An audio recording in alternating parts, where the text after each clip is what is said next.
こんにちは、私はクリスです。どうぞよろしくお願いします。お元気ですか？スーパーかわいいですね。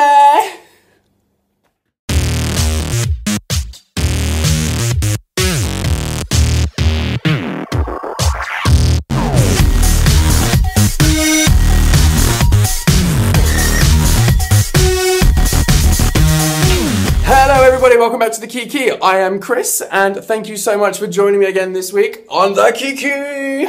For all you newcomers, in case you don't know, the Kiki is where we all get together every week and discuss and gossip and Kiki, obviously, about RuPaul's Drag Race season seven. I can count, honestly. So we are nearing the end of the race, everyone. I mean, this is getting crazy. There are 5 queens left. That's it, 5 queens. And I'm just like, where has the time gone? So Trixie has just left the workroom again, and the girls are all gathered around, still half boy, half girl, and they're having a bit of a kiki, having a bit of a chat. And like, Katya is really surprised that she won, which we sort of discussed before because she thought she was in the bottom 2. So it was quite nice to sort of see her be a bit more like, you know, I did good, because we all know she has like her anxiety problems and all that kind of stuff. But it is getting very noticeable now with the 5 queens that are left. You know, the game is on and it's getting really real now. And so they're all gonna be like feeling it and making sure that they get into that top 4, because that's big stuff, that is. So then the next day comes and all the girls come back into the workroom and the little TV monitor goes, "Ooh, girl, she done already done her sis." And Ru does his little thing. Ru comes in and announces that for today, the mini challenge is the puppet challenge. Now, I love the puppet challenge. It is one of my favorites, along with Snatch Game and Reading Challenge. Like, out of the ones that are regular, I love the puppets. They're like all up there for me. It's just fantastic. So the girls have to go up to the pink wall and there's a rather large hand-sized hole in it, and they have to go up and reach through and pick out something small and squishy, because I'm sure none of them have ever done that before. And I always wonder with this whether it's rigged, like, because you don't see behind the wall, and so I'm wondering if there's like a little tub full of puppets and they just randomly pull them out, or whether there's like, you know, just one puppet there and like a producer has like put a bowl and there's only one choice. I'm just wondering, like, I'm not trying to throw shade, I'm genuinely wondering, because you never see a queen pull out their own doll. So I'm always just like, I wonder like how this is set up. So the queens have like, you know, a few minutes, I don't know, like 20 minutes or something, to drag out their puppet to make them look like the queen that they're supposed to be parodying. And this is like half the fun of it, because you get to see like how drastically different they make the puppet and how they can parody how someone looks. I just think it's fantastic. So then the girls go up and they have to do their little, you know, bit about it. And some of the highlights for me included such gems as Pearl taking the mick out of Kennedy's like KFC chicken outfit, like, you know, whatever it was, the death becomes her thing, like she like read her for that, you know, all the rhinestones, and then rise like a phoenix from the ashes after pulling a trick, like, oh, what a bunch of crap. So it was like funny to see Pearl rip Kennedy a new one. Kennedy doesn't even move Pearl's mouth, like the puppet, when she's talking. She's just like, yeah, this is how we do it in New York, and like that's supposed to be going. Slightly awkward when you're supposed to be doing a puppet act and the puppet isn't talking. And I actually thought Ginger's joke about Violet's puppet like wanting to be a 2-inch waist, but it couldn't because the fist was still up her. I thought that was quite smart. But overall, I have to admit, I didn't really rate this mini challenge. Like, I look forward to Puppet Challenge every year, and it wasn't that funny, and there's usually one that is like genuinely hilarious that makes you howl. Like when Alaska did Roxy Andrews with the whole tearaway under the tearaway, you know, I was crying with laughter. And even last year, like Ben de la Creme reading Bianca Del Rio, you know, all these people are assholes! I just thought it was so funny, and generally the Puppet Challenge brings out, you know, some really shady stuff, and it just didn't happen, and I was like, oh.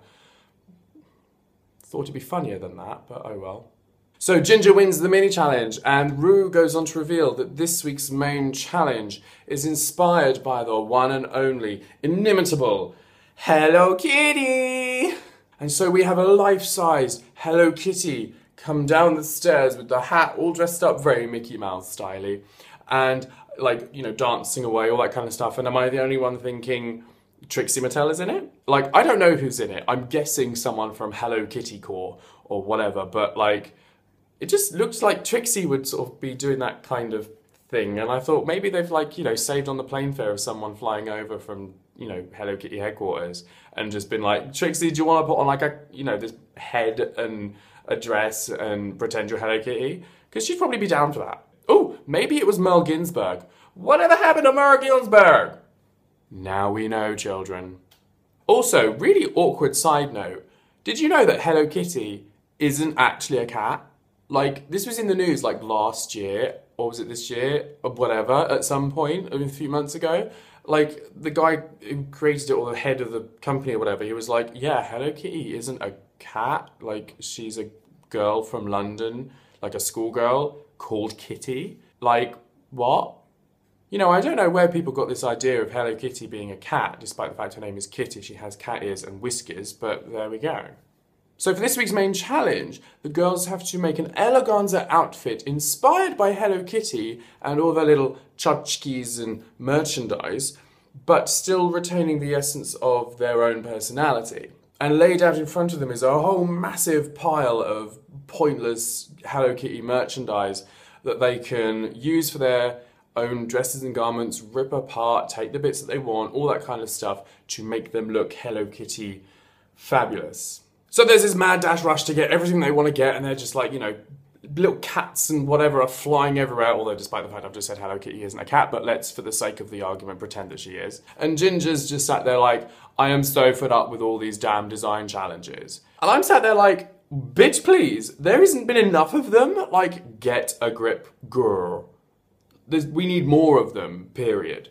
So everyone is stressing out, like, except Violet, really. She's like, bitch, I got this, it's fine. But Katya is like going haywire, Ginger is getting in her head, Kennedy's like panicking quietly, Pearl's kind of doing her own thing somewhere else, I'm assuming she's stressed. And so the whole workroom is kind of a bit on edge. So while the queens are about to settle down and get into, you know, the swing of making things, RuPaul walks back into the workroom and has brought along Santino Rice! That's right, Kitty Girl. Santino Rice is back in a workroom, honey. He just can't keep away. Like, you know, I know he was fired, but he's hanging on for dear life to make sure that he's still gonna be around for this season. Ever so trying to, you know, convince them to have him back next year as a full-time judge. Because, you know, bitch has got bills to pay, right? He just lost that gig. It's huge. So Ru and Santino are going around, you know, critiquing the girls, giving them some advice, chatting to them about what they're going to do. And Kennedy's just stood there like, well, I'm not creative, so this is going to be tricky for me. And I'm just there like, what the shit? Like, what is wrong with you? Like, for God's sake, you're top 5 and you're a drag queen and you're in RuPaul's Drag Race.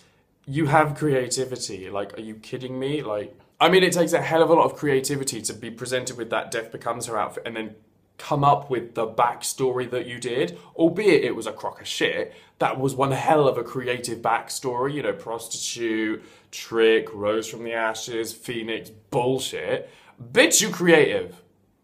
Oh my god, and right, okay, can we take a moment? Santino and Violet, like, the sexual tension is real, honey. Violet was, like, visually undressing Santino in front of Ru's eyes, and even Ru's like, uh-huh. I mean, Violet's flirting with Santino and he's flirting right back. I mean, come on, when Santino is talking to Violet about her boning and her head, like, that's intentional. Subtle, Santino. Subtle. Katya has no idea what to do. Pearl's getting all flasé with Ru and Santino, and Ginger's still complaining that she doesn't know how to sew. And so as Ru is about to leave the workroom, he announces that there is just a little twist that he's forgotten to tell the queens about. Of course. The queens have to make a second look, creating a character that Hello Kitty would call her BFF. And the pit crew bring in all these massive white heads that the girls can customise, along with their outfit, to create this best friend for Hello Kitty. And it got me thinking, if I had to create a BFF for Hello Kitty, what would I come up with? And then I thought, what would you come up with? So let us get the creative juices flowing, everyone. And let's go with the hashtag. Hashtag Hello Kitty BFF. I want to know, if you were doing this part of the challenge, what would your Hello Kitty BFF name be? And what would she get up to with Hello Kitty? I would like to know, so comment below with those. Also, funny side note, when all the girls were trying on the hats, did anyone else think of Baymax from Big Hero 6? I was like, did they just steal those from like the Walt Disney Studios lot? Oh my god, we so need a Disney challenge. Like, oh my god, how epic would that be? Someone sort this out. Ru, do it. Disney challenge! So the next day comes along and Katya's workload is getting bigger and bigger and bigger, but she has had what she thinks is her game-changing idea overnight, and so she's like got her eye on the prize and she's gonna go for it and, you know, turn it out. And while Violet and Pearl are getting ready and they're putting their makeup on, Pearl reveals that her drag persona comes from a character she used to draw when she was like bored or whatever. She used to draw this sort of person, and then this person then evolved and she started painting her on herself, and that was how Pearl was created. And the way she was talking about it, and sort of when you see the pictures, I suddenly understood like what Pearl was all about. I mean, I've struggled with sort of getting Pearl. I have warmed to her as the series has progressed, but at the same time, there's always been like a missing link for me. I never really quite got it. But yeah, I now kind of like get it a bit more. So that's cool. And God knows why they didn't show that earlier on in the series, like why it wasn't mentioned or anything, because I think it really helps to sort of, you know, get her thought processes, really. So then Ru goes on the runway and introduces all the judges, and lots of, you know, Japanese jokes follow suit. Because nothing says everyone's a little bit racist, like, konnichiwa, hairy asshole. And Santino is clearly living for the fact that he's back on the judging panel. I think it's sweet that he's back on the panel. I thought he was, you know, always all right. But, you know, Ru, sometimes you just gotta let your exes go, right? Okay? You know, it's just not good for you emotionally. Let it go, honey. Let it go. Let it go. So then we get to the Queen's runways. And we start off with the Hello Kitty BFF. So first up is Hello Violet. And I thought this was very chic, very, you know, Hello Kitty friendly, very child friendly, I suppose. It was, you know, it was still kind of Violet. There was this sort of vanity to it and this glamour to it. But, you know, it wasn't like what you would normally expect from Violet. But I think it was good that she showed a different side. Hello Ginger, which was a cow, which I thought was a really clever twist. Because obviously they're all going to like do cats because, like, come on, Hello Kitty is a cat, but she's not a cat, but she's a cat, like, But considering all the others were doing, you know, that kind of thing, it was cool to see a cow, and, like, the backstory for that was really funny, and when she said, you know, my aspirations for the future are to become a sirloin steak, you're like, that's funny, that's good stuff. Hello Pearl was, you know, very Madonna. You know, it was, like, a cute look, but, again, it was a bra and some hot pants. Like, seen it like 20 times already from Pearl this year. Like, God's sake. Really, Queen?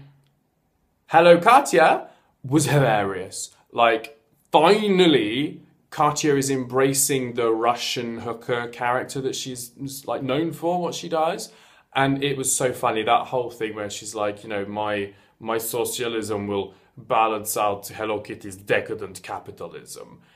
So funny. And also, a little bit of shade, I think, in there, because, like, you know, the whole reason that Hello Kitty was on there was obviously, like, you know, product placement. Like, it doesn't make any sense. Like, it was a cute challenge, don't get me wrong, but, like, you know, to have, like, Hello Kitty so heavily featured does seem a little bit redundant, and it was clearly, like, you know, a product placement, and it was just funny that she did a commentary on that with her Russian communist character, so it was funny. And then Hello Kennedy was more like Ghetto Kitty. That was really sassy. It was quite funny. I quite enjoyed it. I mean, there was, like, you know, a proper booty going on, and there was swerves and curves everywhere, and she just was quite funny. I liked it. So yeah, I was okay with that, girl. And then we come to their Hello Kitty Eleganza. Violet's outfit was amazing. It was so 60s, it was very the Jetsons, it was really like Barbarella, as she was saying. It was just fantastic, stunning, I loved it. Ginger, it was cute. It was somewhat simple when you sort of looked at it, when you took away like the little scarf that she had. It was kind of simple, but it was cute. It was well executed, I think. So yeah, you know, simple but somewhat effective. Pearl, I don't know with this one. I loved it and then I hated it, and then I loved it and then I hated it. And I know that's very kind of high fashion, avant-garde kind of do I, don't I, and this kind of back and forward. But there was something about it that I really liked, which I think was the silhouette, the elegance that came with the dress. You know, there was this sort of nice, because I like those kind of dresses on women and drag queens, whatever, where they're just very form-fitting, and I like that. And to have the little hood as well was really different, and that's what I liked about it. But what I hated was the material, the way it looked a little bit like she's just wrapped a blanket around her and then put a belt on it. Like, I know there was some work on it. I could see like at the bottom there was some frilling, and she'd like, you know, sewn the hood and that kind of thing. And I know there was work put into it, but at the same time, as Michelle called out later on the judging panel, she's like, it's easy to just get a blanket, wrap yourself in it, put a belt on it, and it works because that's the size you are. Like, only someone at 82 pounds could make that work. And it did make me think, like, does it look good because of the workmanship, or does it look good because it's easier to wear on someone of that size? And I'm not trying to be all like, you know, shaming or whatever for Pearl for being the size that she is, because, you know, nothing wrong with that.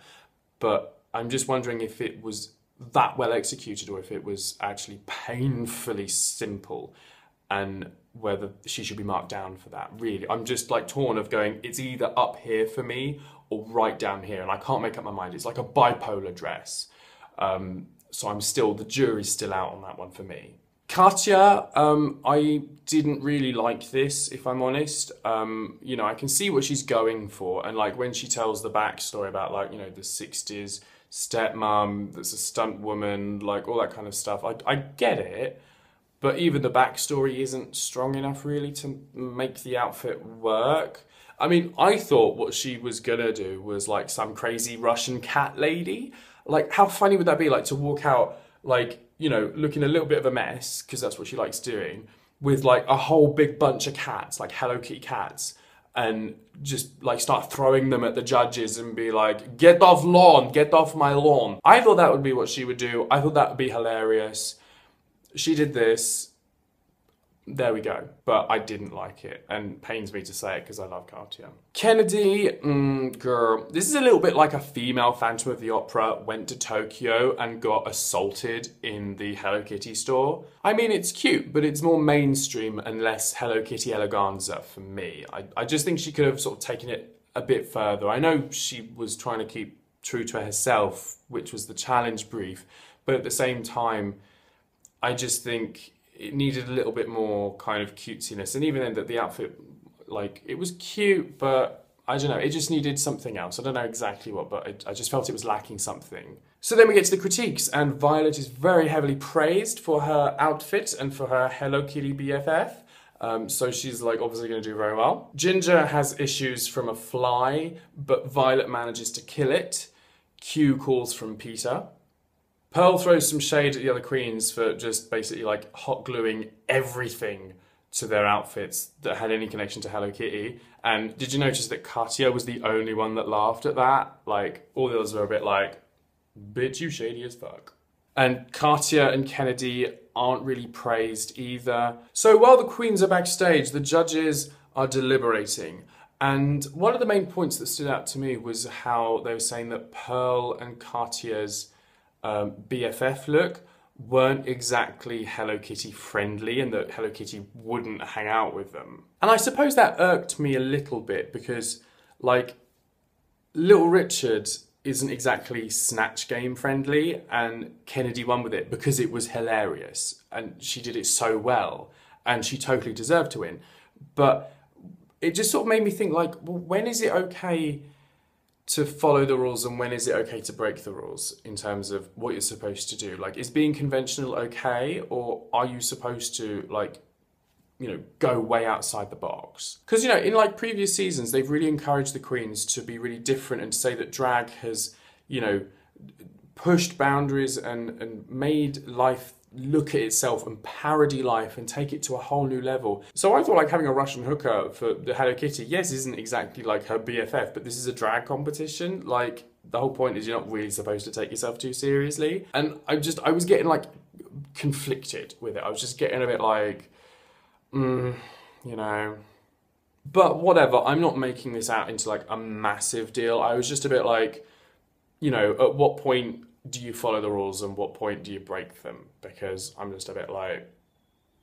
So the queens come back on stage and it's revealed that Violet has won this challenge, and very much deservedly. I think it was an incredible look, both the ones that she put together. So yes, congratulations to Violet. She now has 3 wins under her belt and is the only queen that still has not lip-synced for her life yet. I think this is actually a turning point for Violet because she's just won this challenge and the last one. And I think she's sort of starting to get her voice heard a bit more. She's starting to get a bit more noticed, and her personality is becoming a lot more apparent. As I said last week or so, you know, it seems that when there's a lot of queens, she's a lot more sort of, you know, reserved. But when there's less queens, she can blossom a bit more. So I think she's actually in a real contention now for the crown overall. Pearl and Ginger are safe, and that means that Katya and Kennedy fall into the bottom 2. And they have to lip sync to the song Raw by Katy Perry, which is very, very popular and a song that I quite enjoy myself. And the lip sync battle is a really strong one tonight, as we always thought it would be whenever there's going to be Katya or Kennedy, and the fact that you've got both of them. I think Katya is doing a better lip sync itself. She's got the words down, and her way of starting the song is a little bit more reserved than Kennedy. It's like she's building up the tension. You know, the whole idea of Raw is that you've got the confidence and that you are, you know, loud enough to be heard and that you'll be taken seriously and sort of this growing. And for me, I felt Katya was really capturing the essence of the song. That being said though, Kennedy's lip sync, not as strong, but her dancing is far more energetic. The performance is really bubbly and lively, and, you know, a very confident performance because there's so much going on. There's, you know, hair whipping and, you know, splits and flips and just everything. Though something that kind of bothered me was Kennedy jumping off the stage, landing into a splits, and then spending the rest of the song pretty much walking along in front of the judges. I took issue with that. And honestly, when I saw her do that, I thought that was it. I thought she was going home. Because there have been a couple of occasions where Ru has said that they have introduced a rule that says you can't do that. Basically, after the whole Mimi I'm First scandal, where she picked up India Ferrer, they put in this rule saying you can't leave the stage anymore. And it was in, the first one was in, there was a video they did for like the top 30 crazy RuPaul moments or something, and there was a bit where RuPaul was on screen saying this was a really crazy moment, the whole Mimi I'm First thing, and we implemented a rule after that that said you weren't allowed to leave the stage. And then he also reiterated that point again on Hey Queen with Johnny McGovern and Lady Red Couture. Hey Queen, look ah! But he reiterated again that a queen is not supposed to leave the stage, and there was a rule they put in because of Mimi.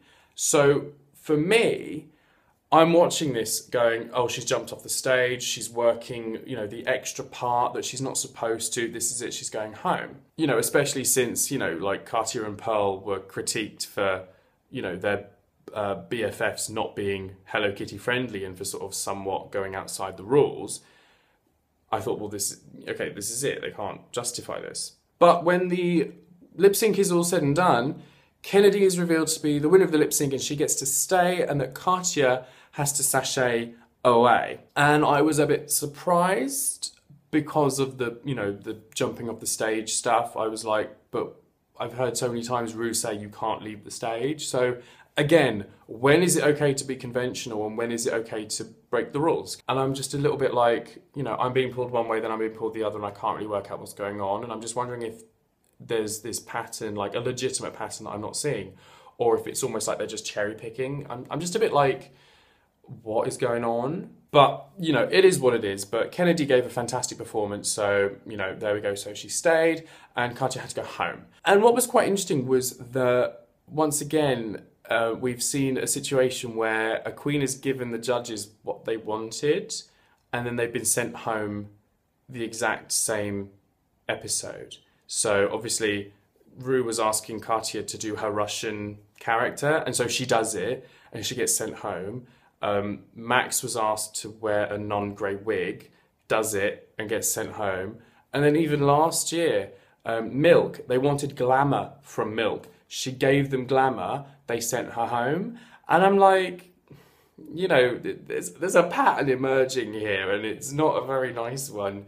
So, like, I think just stick to what you know, just do you. Because if you do what they want you to do, you're going to get sent home, I think. So that was the episode. And I have to admit, like, as just a little afterthought, I'm a little bit, like, deflated from this episode to an extent. I don't know what it was. Something about it just wasn't right. Like, the puppet challenge wasn't really funny. The outfits in the eleganza weren't really all that. Like, and the product placement with the Hello Kitty was just so obvious. And I don't know. I think even though, you know, finally we've got a sewing challenge, there wasn't like a whole lot of workroom action. I don't know, something about the whole episode just seemed a bit off. And I'm sort of like, you know, the last four now, I'm like, well, okay. And I think what it really boils down to is that we've not really gotten to know them properly. You know, there's been so much emphasis on all these challenges where they have to do the job that someone else has done, like the lyrics or the acting or whatever it is. And we've not really seen themselves. And even in this challenge where they get to be a bit creative, they're still being creative through another medium. They're not like having to really show off their personality because, you know, Hello Kitty is so iconic. It's difficult to really show your personality through a medium like that. So I'm just a little bit like meh over this episode. I was really hoping it would be a lot more interesting for me. You know, when I heard it was Hello Kitty, when I saw the puppet challenge, I thought I'm going to really love this episode. And I was just a bit like, I don't know, it's missing something. I think something's going on in this series, and I don't know what it is. I just find it a bit repetitive. You know, it sounds terrible, really, but something's not quite right. And going into the final four, you would expect an insane amount of tension and all that kind of stuff. And I'm like, okay. So yes, that's everything. Thank you so much for joining me again this week for the Kiki. Make sure you post your comments below with your thoughts and feelings on this. You know, what did you like? What didn't you like? Also, you know, is anyone else feeling this kind of, you know, you just want a little bit extra from this episode and from the series? Like, for me, it feels like something is missing. It feels like something has changed. I can't quite put my finger on it, but it just, I don't know. It just feels a bit odd, and I can't quite get my head around it. Maybe it's just me, but do comment below if you have any thoughts on the matter, because I would love to hear them. And also make sure you put your BFFs, Hello Kitty BFFs, in the comments below, because I want to know what you would come up with. Also, I have to point out that I am on holiday this time next week. So although I will be catching up with, hopefully, RuPaul's Drag Race while I'm out there, I am not 100% sure if I'm going to be able to do the Kiki. I'm going to see how things go when I'm out there, whether I will do something super quick or whether I will not do it at all, or whether I will do it when I come back. I'm not sure. It's all a little bit up in the air. I'm going to completely suck it and see, phrasing, and play it by ear. But if there isn't a Kiki next week, that will be why. It's because I'm in another country. So, yeah. But if I am able to work something out, I will do my damn best. But, yeah. But on the upside, I'm hoping to do some vlogging while I'm out there. I'm going to Vienna for a week. I'm going to the Eurovision Song Contest. Yes, I'm very sad, But that is what I'm going to do. I'm sort of like, yeah, it's all a bit like, you know, how is the Kiki gonna work? But I might do it when I come back, or I might just skip it, or I might do something really, really quick. I don't know. So if it's not there, I do apologize in advance, but I'm sure you understand. But you know, we'll make up for it, girl. We will, like, you know, there'll be other videos going on. So you're still gonna get your fill of me, okay? It's fine, it's all good. So yes, don't forget to comment, don't forget to thumbs up, and also hit the subscribe button for me. Come join the family, we're all friends here. But if you have already hit that subscribe button, thank you so much once again for supporting me. It means loads and loads and loads and loads and loads. So yes, until, I was going to say next week, but maybe not next week. Maybe not. I don't know. I will keep you posted. If you want to be keep posted, like check my Twitter, my Instagram, that kind of thing. @ Chris Says It on both. Come find me, and I will be probably tweeting a lot when I find a Wi-Fi connection in Vienna. So like, come follow my journey and my updates anyway. But until next time, I will see you guys soon. Be good, be safe, keep out of trouble, and always, always, always stay fierce, kitty girl. Take care, guys. Love you. Bye. Mwah.